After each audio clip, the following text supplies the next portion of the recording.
Okay, all my dear students, myself Sir Roy, and I'm back with one new video, that is Pythagoras theorem part 3. And here we are going to learn the practice set 2.1 sum number 7, 8, 9, 10. But the sum number 10 is the most important sum from the board point of view, so pay proper attention to the sum number 10. आ जाते हैं हम एक और नए सम के साथ Pythagoras theorem के सम number 7 में.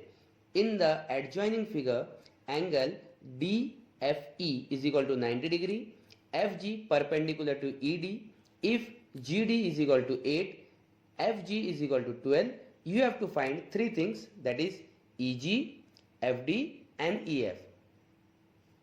ओके स्टूडेंट, तो मैं यहाँ पे एक चीज आपको बता दूं कि यहाँ पे हम दोनों फॉर्मूला का यूज करेंगे, मतलब theorem of geometric mean and Pythagoras theorem. First चीज जो इजी है उसे ढूंढने में हमें ज्योमेट्रिक मीन का यूज करना है और बाकी के दो चीजों को ढूंढने में हमें पाइथागोरस थ्योरम का यूज करना है. ओके, तो आपके सामने बन चुका है हमारा फिगर. हम पुट कर देते हैं वैल्यूज जो दिए हुए हैं, that is GD is equal to 8 and GF is equal to 12. Okay, आगे बढ़ जाते हैं हमारे सॉल्यूशन की तरफ. तो जैसे कि मैं बोला था, सॉल्यूशन का जो फर्स्ट पार्ट होगा वो थियरम ऑफ ज्योमेट्रिक मीन से सॉल्व होगा. तो हम ले लेते हैं यहाँ पे एक triangle, that is triangle DEF. Okay, now इसे हम लोग थोड़ा इजीली देखने के लिए मैं DEF को अलग कर देता हूं, जहां पे आपको पता चल जाएगा कि DEF में एग्जैक्टली एंगल DFE 90 डिग्री कहां पे है. ओके, सो यहाँ पे आ चुका है हमारा एंगल, जहां पे आपको इजीली दिखाई दे रहा है कि DEF में DFE जो है वो 90 डिग्री है. ओके, नाउ नेक्स्ट स्टेप क्या होने वाला है, आप सभी को पता है कि FG square is equal to GD into EG. क्यों ऐसा क्यों होता है? क्योंकि आप सभी को पता है कि ये ज्योमेट्रिक मीन का थियरम है, जहां पे आपको ये वैल्यूज मिलते हैं. अगर आपने इसी लेसन के और भी सम जहां पे मैंने ज्योमेट्रिक मीन का यूज किया है अगर नहीं देखा है, तो आप पिछले वीडियो में जाओ और पहले जाके उसे चेक करके आओ. ओके, जिसका लिंक इस वीडियो के डिस्क्रिप्शन बॉक्स में दिया हुआ है. ओके, वैल्यूज को लिख देते, जैसे कि FG 12 है, मैंने लिख दिया 12, GD 8 है, वो लिख दिया. ओके, एंड बच गया EG. तो आपको यहाँ करना क्या है, सबसे पहला EG इज इक्वल टू 12 का स्क्वायर मतलब 144 और 8 चला जाएगा नीचे. तो हम इसे रिड्यूस कर लेंगे, जैसे कि 8 1 जा 8 एंड 8 वॉट कितने जा 144 आएगा. 8 18 जा, यस 8 18 जा 144. तो आपको फाइनली मिल गया EG is equal to 18 unit. तो यहाँ पे आपने सॉल्व कर लिया इस क्वेश्चन का फर्स्ट पार्ट.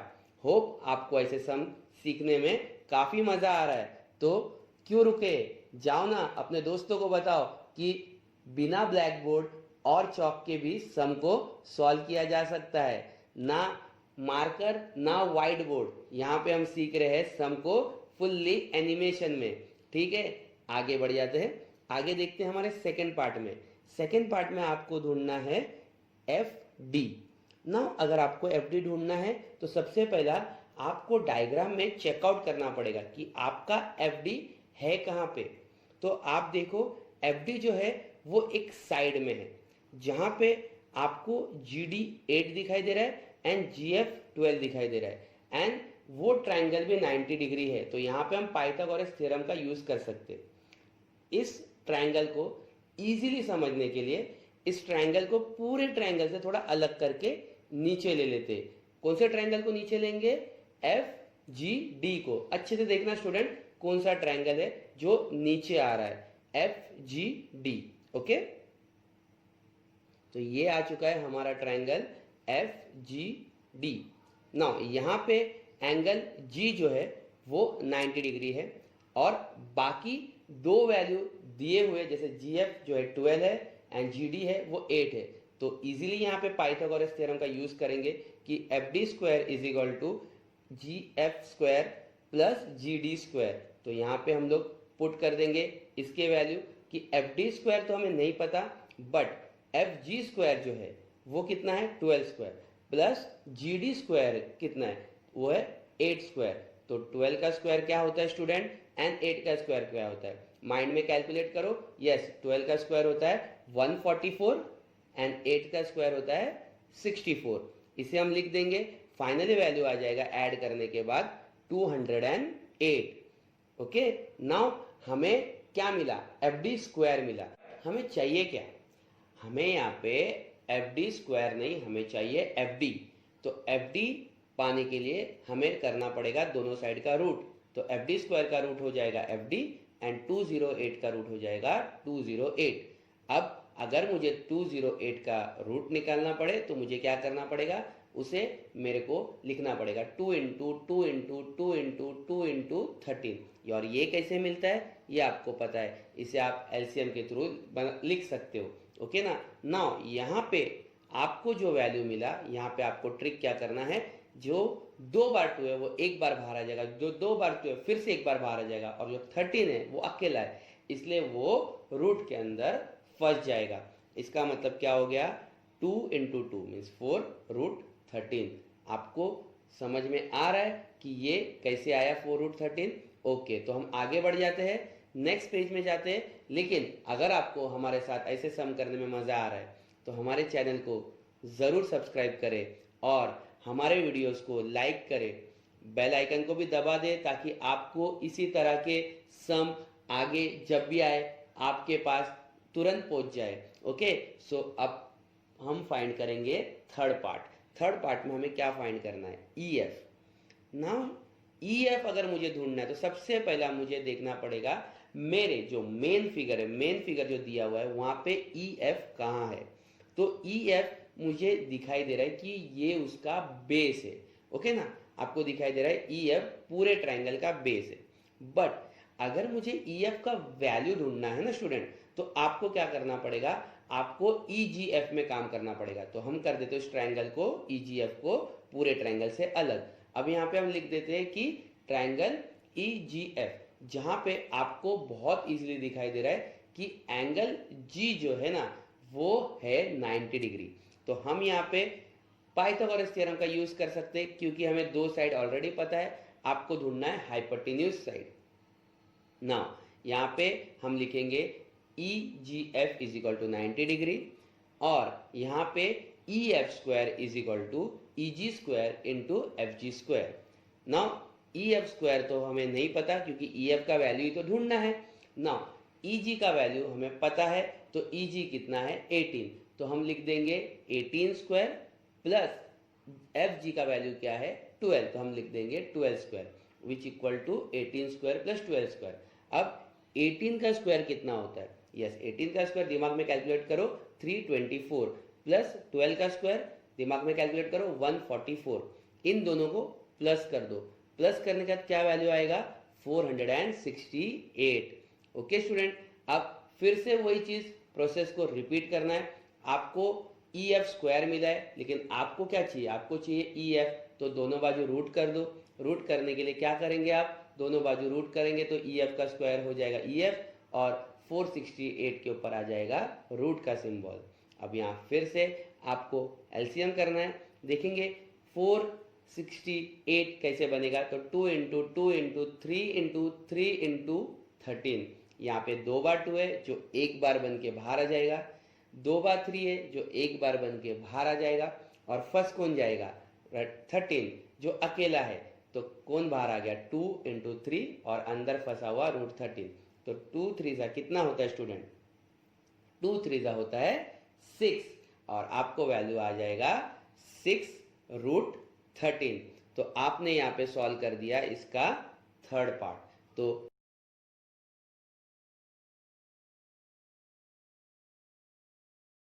आप सभी को स्क्रीन पे क्या दिखाई दे रहा है, लेंथ एंड ब्रेथ। अब मैं आप सभी को ये चीज़ क्यों दिखा रहा हूँ, क्योंकि आज हम सीखने वाले हैं पाइथागोरस थ्योरम से प्रैक्टिस सेट 2.1 का बहुत ही इंटरेस्टिंग सम नंबर 8। काफ़ी छोटा सा सम है जिसके अंदर हम पाइथागोरस थ्योरम का यूज करने वाले हैं। What is Pythagoras theorem, you know, hypotenuse side square is equal to one side square plus other side square. Okay, तो जल्दी से हमारे सम को स्टार्ट करेंगे एंड सम को स्टार्ट करने से पहले क्वेश्चन को रीड कर लेंगे। तो क्वेश्चन है find the diagonal of a rectangle whose length is 35 centimetre and breadth is 12 centimetre. आपको यहाँ पे फाइंड क्या करना है, डायगोनल। डायगोनल क्या होता है तो उसे हम देखेंगे डायग्राम के थ्रू। तो जल्दी से हम डायग्राम बना लेते हैं। डायग्राम में बना हुआ रहेगा रेक्टेंगल ABCD। तो देख लेते हैं, यहाँ पे बन चुका है रेक्टेंगल। अब बनाते हैं डायगोनल। इसे कहते हैं डायगोनल, जो बीच से लाइन पास हो रहा है, that is diagonal. So in rectangle ABCD AC is a diagonal. ना यहाँ पे हम एंगल B को 90 डिग्री मार्क कर लेंगे। ऑब्वियसली चारों एंगल 90 डिग्री है, बट यहाँ पे हम 90 डिग्री सिर्फ B को ही इसलिए मार्क कर रहे हैं क्योंकि हमें काम करना है एंगल ABC में। So first of all I write what is given, AB is equal to 12, BC is equal to 35। AB 12 है जो हम डायग्राम के बाजू में लिख देंगे, BC 35 है, इसे भी हम डायग्राम के बाजू में लिख देंगे। नाउ काफ़ी इजी हो चुका है। अब हमें सिर्फ ट्रायंगल ABC को देखना है। ट्रायंगल ABC में एंगल B 90 डिग्री है, जो मैंने पहले ही डिनोट कर दिया था। अब इस ट्रायंगल के ऊपर हमें क्या अप्लाई करना है, आप सभी को पता है। इस ट्रायंगल के ऊपर अप्लाई करना है पाइथागोरस थ्योरम, क्योंकि ये 90 डिग्री ट्रायंगल है जहाँ पे AC क्या है, हाइपोटेन्यूज। तो आपको पता है hypotenuse side square is equal to one side square that is AB square plus other side square that is BC square. Okay, now यहाँ पे हम ये लिखने के बाद इसका रीजन लिख देंगे कि bye Pythagoras theorem. Okay, now AC square means AC square तो हमें ढूंढना है, तो हम उसे ऐसे ही रखेंगे इक्वल टू AB स्क्वायर क्या है 12 सेंटीमीटर, BC स्क्वायर क्या है 35 स्क्वायर। तो 12 का स्क्वायर क्या होता है स्टूडेंट, 12 का स्क्वायर होता है 144 एंड 35 का स्क्वायर क्या होता है, 35 का स्क्वायर होता है 1225। स्टूडेंट कोई भी घाई नहीं है, आप लोग इसे रफ साइड में कैलकुलेट करके चेक कर सकते हैं। मैंने इसे डायरेक्ट कैलकुलेट किया क्योंकि मुझे पता था। आप लोग इसे रफ में करके देखो, कोई भी मिस्टेक नहीं होना चाहिए कैलकुलेशन में। सो 144 प्लस 1225 को जैसे ही प्लस कर देंगे हमें मिलेगा 1369। तो हमें क्या मिल गया, AC स्क्वायर, बट हमें चाहिए ओनली AC। तो AC के लिए हमें क्या करना पड़ेगा, रूट। हम रूट कर देंगे 1369 को। 1369 का रूट क्या आएगा, रूट आएगा 37। आप मल्टीप्लाई करके इसे चेक कर लो, 37 इंटू 37 होता है 1369। सो फाइनली हमें आंसर आ चुका है 37 सेंटीमीटर। इसे हम एंड में प्रेजेंटिंग में लिख देंगे कि the diagonal of the rectangle is 37 centimetre. So यहाँ पे आपने और हमने मिल के इस सम को सॉल्व किया है। Thank you. So share and like this video with your friends and don't forget to press the bell icon. तो जल्दी से हम लोग क्वेश्चन की तरफ आ जाते हैं। क्वेश्चन को रीड कर लेंगे। क्वेश्चन क्या दिया है, in the adjoining figure M is the mid point of QR। यहाँ पे बोला है कि M जो है वो QR का मिड पॉइंट है। Angle PRQ is equal to 90 degree है और आपको प्रूफ क्या करना है, you have to proof PQ square is equal to 4PM square minus 3PR square. पूरे क्वेश्चन को डायग्राम के थ्रू समझते हैं। डायग्राम में क्या दिया है, डायग्राम में हमें एक ट्रायंगल दिया है PRQ and you can easily सी कि M बराबर मिड पॉइंट पे है R और Q के। तो यहाँ पे हमारे पास दो ट्रायंगल है एक्चुअली 90 डिग्री के, एक नहीं, एक बड़ा और एक छोटा, और हम दोनों पे पाइथागोरस थ्योरम को अप्लाई करेंगे और सम को सॉल्व कर लेंगे। कैसे देखते हैं, आ जाते हैं प्रूफ पे। इन ट्रायंगल PQR, तो आपको सिर्फ फोकस करना है ट्रायंगल PQR पे। PQR जो बड़ा वाला ट्रायंगल है उसमें एंगल PRQ जो है ना वो 90 डिग्री है। तो उस ट्रायंगल को कर लेते हैं हम अलग, ताकि आप सिर्फ अपना ध्यान पी क्यू आर पे रख सको। यहाँ पे मुझे इजीली एक चीज़ दिखाई दे रहा है कि ट्रायंगल पी क्यू आर में आर अगर 90 डिग्री है तो पी क्यू जो है ये हाइपोटेन्यूज साइड है, तो ये आपके दिमाग में रखना है। और आपको पता है by Pythagoras theorem hypotenuse side square is equal to one side square plus other side square.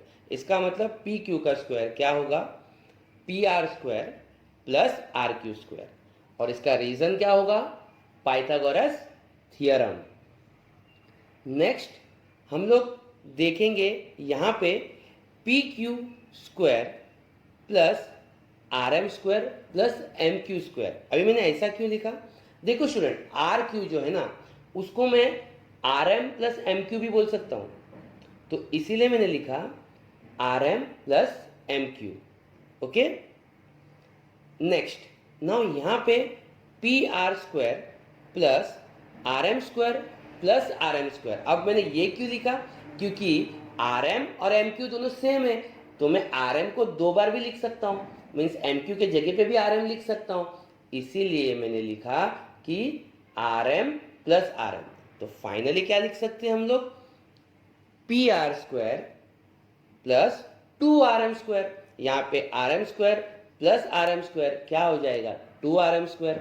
Now इसे हम लोग अपने दिमाग में रखते कि हमें फाइनली मिला P Q square plus P R square and two का हम लोग स्क्वायर कर लेंगे, that is 4 and R M square. Okay, तो हम इसे दिमाग में फिट करके रखेंगे, ये बहुत इंपॉर्टेंट है, ये वाला स्टेप फाइनली हमें काम आने वाला है। अब हम देखेंगे एक छोटा ट्रायंगल यहाँ पे जो है पी आर एम। अब पी आर एम में मुझे वापस से आर जो है वो 90 डिग्री दिखाई दे रहा है, तो मैं वहाँ से उस ट्रायंगल को एक्सट्रैक्ट कर देता हूँ ताकि आप उस ट्रायंगल पे बहुत इजीली फोकस ऑन कर सको। यहाँ पे फिर से पाइथागोरस थ्योरम अप्लाई करना है, बट यहाँ पे हाइपोटेन्यूज साइड क्या है student, P M. So P M square is equal to P R square plus R M square. ये आपको कैसे मिला, बिकॉज ऑफ पाइथागोरस थ्योरम। अब हमें सिर्फ इतना करना है, आर एम को एक साइड में ले लेना है स्टूडेंट, बस इस इक्वेशन को रेडी करना है। R M square is equal to P M square minus P R, क्योंकि पी आर पी एम के साइड में जाएगा तो क्या हो जाएगा, माइनस हो जाएगा। सो ये हमें क्या मिला, सेकेंड। स्टूडेंट ये जो पहला हमें मिला था और जो सेकेंड हमें मिला था, बस हमें इस चीज़ पे फोकस रखना है और उसके बाद हम सम को सॉल्व कर लेंगे बहुत इजीली। सो अगर आपको ऐसे पढ़ने में मज़ा आ रहा है, हमारे चैनल को अभी के अभी सब्सक्राइब कीजिए, वीडियोस को लाइक कीजिए, दोस्तों के साथ शेयर कीजिए और हाँ, बेल आइकन को दबा के रखें ताकि आपको ऐसे वीडियो मिलते रहे। ओके स्टूडेंट, यहाँ पे सबसे पहले जो मैंने ट्रायंगल को ड्रॉ कर लेता हूँ ताकि आप लोग मेन ट्रायंगल को भी देख सकें, और उसके साथ साथ आपको एक चीज़ याद करना है, वो कि आपको इसके पहले वाले पेज में क्या चीज़ मिला था। याद है आपको, दो चीज़ मिला था, याद करा दूँ क्या मिला था आपको, P Q square is equal to P R square plus 4 R M square. Correct student, ये हमें 1 नंबर पे मिला था। नेक्स्ट हमें पार्ट 2 में क्या मिला था, पार्ट 2 में हम आर एम को एक साइड में लिए थे तो हमें मिला था R M square is equal to P M square minus P R square. Okay, now sum solve होने आया, मीन्स हम प्रूफ करने ही आए। आप है ना नंबर 1 वाला जो पार्ट है ना उस पर फोकस करो स्टूडेंट, सिर्फ नंबर 1 वाला, नंबर 2 वाले को बाद में देखते हैं, नंबर 1 पे फोकस करो। नंबर 1 पे क्या है वैसे लिखते जाओ, पी क्यू स्क्वायर है ना, P R square 4 R M square के बदले, अब पार्ट 2 को देखो, आर एम के बदले में क्या लिख सकता हूँ, P M square minus P R square, तो 4 आर एम स्क्वायर के बदले लिखा 4 P M square minus P R square. समझ में आ रहा है स्टूडेंट, आपने ना नंबर 1 वाला ही स्टेप सब लिखा है, खाली आपने एक्सचेंज क्या किया है, आपने सिर्फ आर एम स्क्वायर को है ना P M square minus P R square लिख दिया। अब एकदम सिंपल चीज जो फाइनली हमें करना है, ब्रैकेट को ओपन, तो ब्रैकेट को ओपन कर लेते हैं। यहाँ पे क्या लिखेंगे, P Q square is equal to P R square plus 4 P M square minus 4 P R square. अब आप यहाँ पे देखेंगे एक बार पी आर स्क्वायर है, एक बार -4 PR² है। ओके, मैंने उसे रेड कलर से हाईलाइट भी किया है स्टूडेंट। तो PR² -4 PR² क्या हो जाएगा, -3 PR²। बाकी सब एज इट इज लिख देंगे, PQ² = 4PM² -3 PR²। और आपने प्रूव कर दिया स्टूडेंट कि PQ² = 4PM² -3 PR²। होप आपको ऐसे पढ़ने में बहुत मजा आ रहा है। Let's move to the last sum of this practice set, that is sum number 10. But before moving towards this sum, I'll just let you know I've done lot of hard work to present this sum. मैंने बहुत सारा animations का use किया है इस सम को present करने में, और इसमें काफ़ी मेहनत लगा है। But if you give me just 1 like for this sum, I'll think that my all the hard work come to an success. Okay, अगर आपने इस सम को 1 like दे दिया अपने तरफ से, तो मैं समझूंगा ये पूरा हार्डवर्क सक्सेसफुल हो गया। So first of all, read the question. Wall of 2 buildings on either side of a street are parallel to each other. A ladder 5.8 meter long is placed on the street such that its top just reach the window of a building at the height of 4 meter. On turning the ladder over to the other side of the street, its top touch the window of the other building at a height 4.2 meter. Find the width of the street. काफी simple question है, interesting question है, and board point of view से very very very important question है। So let us see this question in a different way, not in a mathematical way, एक अलग वे में इस सम को देखते हैं। सो क्या दिया गया है पहले वो सोचते हैं कि एक स्ट्रीट है जहां पे 2 बिल्डिंग्स है और वो 2 बिल्डिंग आपस में पैरेलल है। So both the buildings are parallel to each other, and एक लैडर को रखा गया है और जो लैडर का हाइट है वो है 5.8 मीटर। नाउ उसी लैडर को जैसे ही बिल्डिंग के तरफ मोड़ा जाता है तो वो एक बिल्डिंग को 4 मीटर को टच करता है। बट वही लैडर को अगर मैं दूसरे तरफ उसको मोड़ देता हूं, लैडर का हाइट तो सेम रहेगा 5.8, बट वो बिल्डिंग को 4.2 मीटर पे टच करता है। सो नाउ आपको लैडर के बीच में 2 येलो ट्राइंगल्स दिखाई देंगे और ये है हमारा main figure. This is our main figure, that 2 triangles. So अगर आपको मेन फिगर देखना है, मैं सारी चीजों को गायब कर देता हूं, जैसे बिल्डिंग्स, लैडर, स्ट्रीट। अब आपके पास स्ट्रीट है, बिल्डिंग्स है, बट आपको इसी तरह का डायग्राम एग्जाम में बनाना है जहां पे बिल्डिंग्स और स्ट्रीट दिखाई नहीं दे रहे, पर बिल्डिंग्स और स्ट्रीट कहां पे वो मैं आपको एक एक करके समझाऊंगा। Let us give the name to this triangle. First triangle I will give the name A, B and C, and the next triangle I will give C, D and E, where C is common for both the triangle. Okay, so यहां पे जो street है वो है B से लेके D तक। You understand the question properly? आप लोगों को क्वेश्चन बहुत ही अच्छे से समझ में आ गया होगा। नाउ हम लोग सॉल्यूशन की तरफ बढ़ेंगे। सॉल्यूशन को भी मैं एक मज़ेदार तरीके से आपको सॉल्व करके बताऊंगा, बट उसके लिए आपको सिर्फ इतना करना है, आपको आपका ध्यान बनाए रखना है। Now here we will make that main triangle which we required to draw during our board exam. Means हम एग्जाम में जो फिगर बनाने वाले वो फिगर मैं यहाँ पे ड्रॉ कर रहा हूँ। आप वो बिल्डिंग वाला फिगर नहीं बनाओगे, आप यही वाला फिगर एग्जाम में बनाओगे ना। यहाँ पे जो भी मेजर मैंने दिया है वो सब मेजर लैडर का, बिल्डिंग का है, बट उसे हम लोग यहाँ पे लिखेंगे भी। कैसे? Let's start with the solution. In the solution will write that here AC, can you see AC? Diagram में देखते रहो student. AC and CE represent the ladder of length 5.8 metre. जो AC है और CE है, हम लैडर नहीं बनाएंगे, हम डायग्राम ऐसे ही बनाएंगे, बट यहाँ पे लिखेंगे जो AC है, जो ब्लैक कलर से हाईलाइट कर रहा हूँ, एंड CE है, ये हमारा क्या है? लैडर है, जिसका हाइट है 5.8 metre. And here point A और पॉइंट ई जो है represent the windows of the building on the opposite side of the street. तो ए और ई जो है ये क्या है, हमारा बिल्डिंग का विंडो है। ओके, नेक्स्ट जो हमारा स्ट्रीट है, जो मतलब विथ ऑफ अ स्ट्रीट, जो हमें एक्चुअली में ढूंढना है वो है बी से लेके डी तक, that is B D is a width of the street. Okay, यहाँ तक होने के बाद काफ़ी सिंपल तरीके से सम को सॉल्व करेंगे। यहाँ पे दो ट्रायंगल है, दो 90 डिग्री के ट्रायंगल है। हम पहले एक ट्रायंगल को सॉल्व कर लेंगे, that is triangle A B C, और उस पर हम अप्लाई करेंगे पाइथागोरस थ्योरम, जहाँ से मुझे मिल जाएगा बी सी।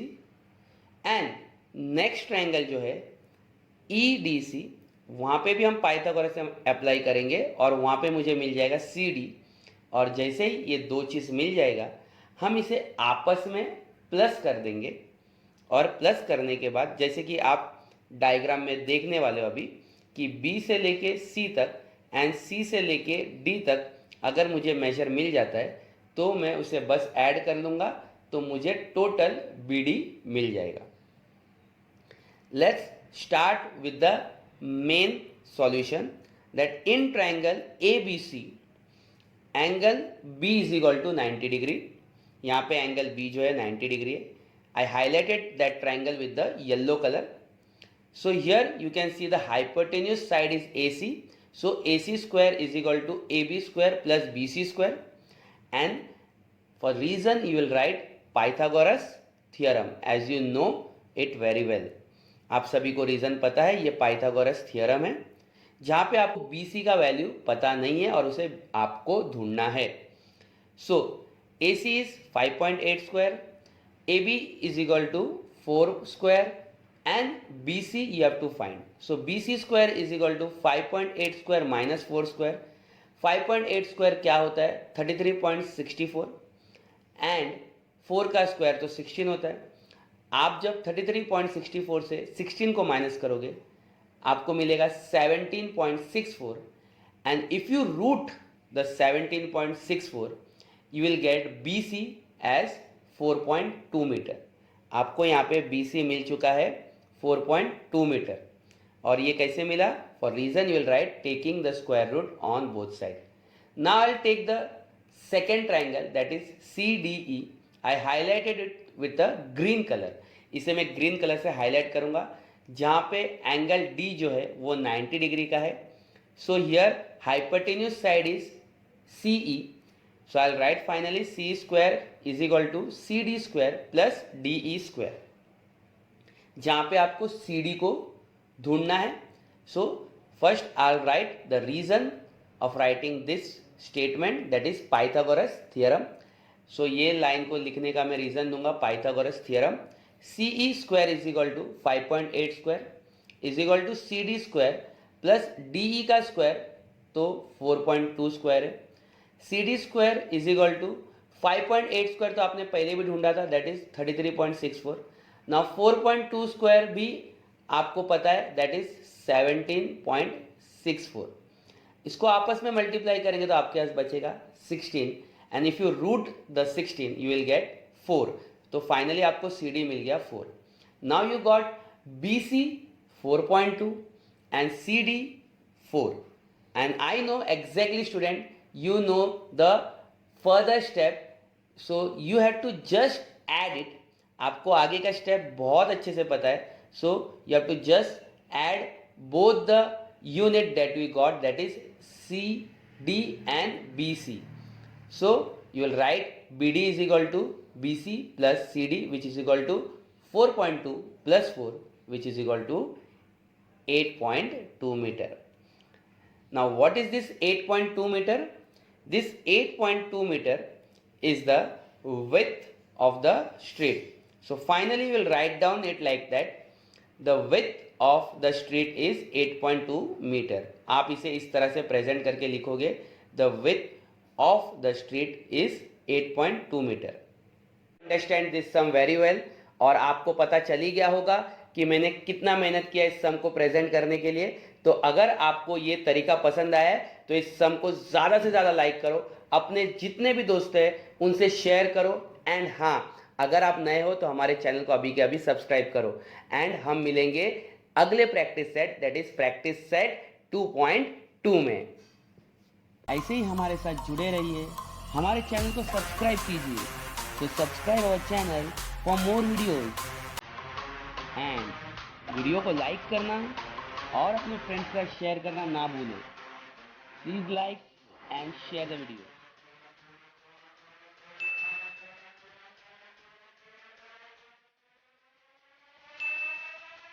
और बेल आइकन को दबाना ना भूलें। तो नेक्स्ट वीडियो तक बाय बाय।